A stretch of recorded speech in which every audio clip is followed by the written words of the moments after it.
Hello friends, welcome to nursing villa. मैं पूजा आपकी अपनी फ्रेंड लेकर आई हूँ आपके लिए एक नया वीडियो जिसमें हम स्टार्ट करने वाले हैं हम अपना subject mental health problems of the adult client. यानी कि जो भी हमारी मेंटल हेल्थ है उससे यही वही सब्जेक्ट है हमारा। लेकिन यहाँ पे हम क्या पढ़ेंगे, जो भी हमारे इंपॉर्टेंट टॉपिक होंगे या बहुत ज़्यादा ज़रूरी होंगे या फिर जो फ्यूचर में काम आएंगे, यहाँ पे हम सिर्फ वही पढ़ेंगे। डिटेल में हम बाद में स्टार्ट करेंगे, लेकिन अभी हम सबसे पहले इंपॉर्टेंस को कवर करेंगे ताकि अगर आपके एग्ज़ाम नज़दीक हो तो आपको हेल्पफुल हो सके। तो चलिए हम स्टार्ट करते हैं अपना आज का पहला वीडियो, पहली class of mental health problems. तो सबसे पहला हमारा जो टॉपिक है वो है पिरामिड टू सक्सेस।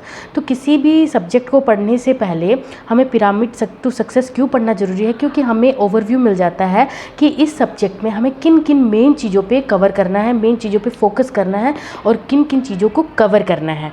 तो देखेंगे पिरामिड टू सक्सेस में क्या है। The pyramid to success focus on the therapeutic nurse client relationship. यानी कि पिरामिड टू सक्सेस किस पे फोकस करता है? Therapeutic nurse and client relationship.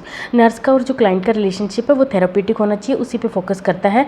And client rights क्या है? The ethical and legal issues related to the care of the client with a mental health problem. क्योंकि किसी को मेंटल हेल्थ प्रॉब्लम्स हैं तो ये थोड़ा सा अलग इशू हो जाता है फिजिकल प्रॉब्लम से। तो यहाँ पे कुछ एथिकल और लीगल इश्यूज भी होते हैं, तो उनका भी ध्यान में रखना है जब उनकी केयर करोगे आप। And grief and loss also.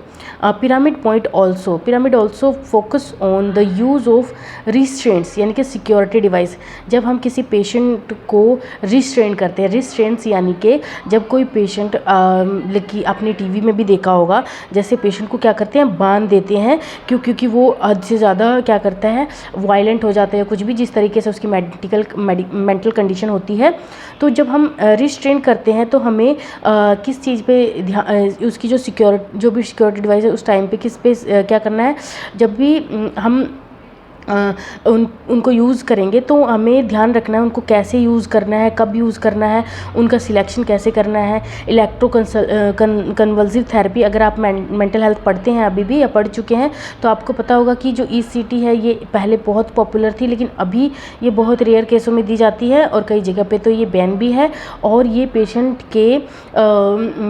के जो उसका जो राइट है वो इसको अगर मना करना चाहता है तो वो मना भी कर सकता है, या फिर जो उसके घर के हैं वो भी उसे मना कर सकते हैं, कोई फोर्स नहीं कर सकता। तो इन सब चीज़ों को यूज़ करेंगे तो उनको ध्यान में रखते हुए यूज़ करेंगे लीगल इश्यूज़ को।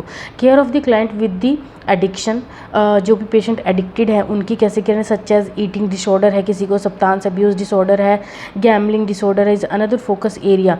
Additional area of focus including anxiety, depression, suicide, abuse और neglect, violence, rape, crisis interventions, post traumatic stress disorder, जैसे कोई ट्रॉमा हुआ उसके बाद जो स्ट्रेस ले जाता है, डिसऑर्डर हो जाता है, obsessive compulsive disorder, schizophrenia and bipolar disorder. Pyramid point also address to use of medication prescribe for the client with a mental health problems. यानी कि ओवरऑल हमारा जो पिरामिड टू सक्सेस है किस पे फोकस करता है, क्लाइंट को प्रायोरिटी देता है। यहाँ पे जो क्लाइंट का और नर्स का रिलेशनशिप है वो अच्छे से मतलब कि उस पर फोकस करता है। क्लाइंट्स के राइट्स क्या है, एथिकल इश्यूज़ क्या है, एंड और किस पे फोकस करता है कि अगर उसको रिस्ट्रेन कर रहे हैं या फिर ECT दे रहे हैं तो उसको उस टाइम पे क्या क्या चीज़ें ध्यान रखनी है। और जो भी एडिक्टेड पेशेंट है, अलग अलग एडिक्शंस है, जैसे कि ईटिंग है, किसी को सब्सटेंस अब्यूज़ है, गैम्बलिंग डिसऑर्डर, इस तरह की उनका भी आपको अलग से केयर रखना है। उस टाइम पे उनकी केयर कैसे करनी है, क्या क्या चीज़ें लीगल एथिकल इशू हो सकती हैं वो आपको ध्यान में रखने हैं। एडिशनल एरिया जो होते हैं जैसे कि एंजाइटी वाले पेशेंट होते हैं, डिप्रेशन वाले, या suicidal, abuse, neglect, violence, rape, crisis, इन सब पे भी ध्यान देना। और जो पोस्ट ट्रॉमेटिक स्ट्रेस डिसऑर्डर होते हैं, यानी कि कोई ट्रॉमा हुआ, फैमिली में कोई डेथ हो गई या कोई ग्रीफ हुआ दुनिया, उसके बाद जो स्ट्रेस होता है, डिसऑर्डर होता है, ऑब्सेसिव कंपल्सिव डिसऑर्डर, ये सब चीज़ों पे हमें बहुत फोकस करना है। और एड्रेस करना the use of medication prescribe to the client with the mental, मतलब जो भी उनको मेडिकेशन प्रिस्क्राइब की गई हैं उनका भी हमने ध्यान रखना है अच्छे से, कौन सी कब देनी, मतलब बहुत अच्छे से उन पर फोकस करना है। ये जब हम पढ़ेंगे ये सब चीज़ें आपको कवर करनी है और इन पे बहुत अच्छे से स्टडी करनी है, बहुत अच्छे से इनको पढ़ाई करनी है ताकि आपको फ्यूचर में कोई प्रॉब्लम ना हो। तो दोस्तों आज की वीडियो में इतना ही। मेरी वीडियो शॉर्ट इसलिए होती है क्योंकि दोस्तों हम आपका ज़्यादा टाइम वेस्ट नहीं करना चाहते, शॉर्ट वीडियो में बहुत अच्छी नॉलेज देना चाहते हैं ताकि आप बोर भी ना हो और आपको डेली टू डेली अगर एक दिन में आप 4 वीडियो भी देखेंगे तो भी आपके लिए यूज़फुल रहेगा, और अगर एक भी देखते हैं तो भी आपको सेटिस्फेक्शन रहेगा कि आपने एक क्लास लगा ली है।